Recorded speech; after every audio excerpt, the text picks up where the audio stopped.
तर जय अरे मित्रांनो, आज होत्या आमुषा, त्यामुळे म्हटलं आज आपलं बाळूमामाला जाऊन यावं. मग आपला आज हाफ डे घेतला कंपनीतनं आणि आम्ही डायरेक्ट बाळूमामाचा रस्ता धरला. पुण्यातनं डायरेक्ट बाळूमामा जवळजवळ 300 किलोमीटर आहे. डोक्यात आलं 1 वाजता गाडीला स्टार्टर मारला, 7:30 वाजता आदमापुरात पोहोच. 5-6 तास कसं गेलं कळलं बी नाही. रस्त्यानं जी गाडीची गोळी केली कळलं बी नाही, कवा पोचलो कवा नाही. म्हणजे फक्त मनात आलं, तुमच्या जर मनापासून जर असेल ना एखाद्या ठिकाणी जायचं, तर देव तुम्हाला कसंही पोचावतो. हा अनुभव मला आज आला. काय मनात नव्हतं, फक्त एवढंच ठरवलं की बाबा आदमापूरला जायचं आहे, लय इच्छा आहे, किती दिवस झाले गेलो नाही.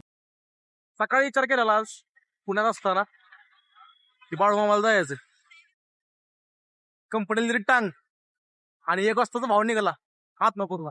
आणि खरंच आहे, मला पण कशी काय सुट्टी भेटली आणायची. सुट्टी भेटली कंपनीतनं, हाफ डे घेतला की लगेच कपडे घातले आणि डायरेक्ट आदमापूर गाठलं. आणि जेव्हापासून आयुष्यात ही लक्ष्मी आली का नाही माझ्या, तेव्हापासून मला कोणत्याच गोष्टीची कमी नाही पडली. आणि ही लक्ष्मी पण त्या मामांमुळे आणि देवामुळे झालेली आहे. त्यांच्यावरचे आपला विश्वास, आपली श्रद्धा कुठं ना कुठेतरी कामी येते, हे 100% खरं आहे. आणि मी जेव्हा पहिल्यांदा इथं आलेलो तेव्हा माझ्यापाशी काय नव्हतं. मी फक्त पोरांबरोबर आपलं यायचं म्हणून ट्रिपसाठी म्हणून आलेलो बाळूमामाला. आणि त्यानंतर जेव्हा मी आलो तेव्हा माझी स्वतःची गाडी घेऊन 2 वेळा आलो आणि त्याच मित्रांसोबत आलो. आयुष्यात मित्र पण तितकंच महत्वाचे आहेत, जे आपल्याबरोबर शून्यात उभी होती, ते आपल्या पुढे भविष्यात आपल्या सक्सेसमध्ये सुद्धा आपलं तेच उभी असते. झालं परत मग दर्शन वगैरे सगळं व्यवस्थित झालं. आणि ही माझी महिन्याची 3री वार आहे. पुढच्या महिन्यात सुद्धा मी येणार, 100% येणार. आणि त्यावेळेस पण तुम्हाला दाखवू मी आलोय का नाही ते. इच्छाशक्ती असेल तर देव तुम्हाला कसाही मार्ग दाखवतो. तुम्ही फक्त याची तयारी ठेवा, देव तुम्हाला कसा बी आणतोय. आणि एक गोष्ट कायम खरे की मामा त्यांच्या भक्तांना कधीच नाराज करत नाहीत. तर हे सगळं झालं आणि मग आम्ही आमच्या घराची वाट धरली. आणि हे कराडातलं शिवजयंती निमित्त आपल्या महाराजांच्या मूर्तीला एवढं सजवलेलं ते बघितलं आणि आम्ही आलो आमच्या घरी.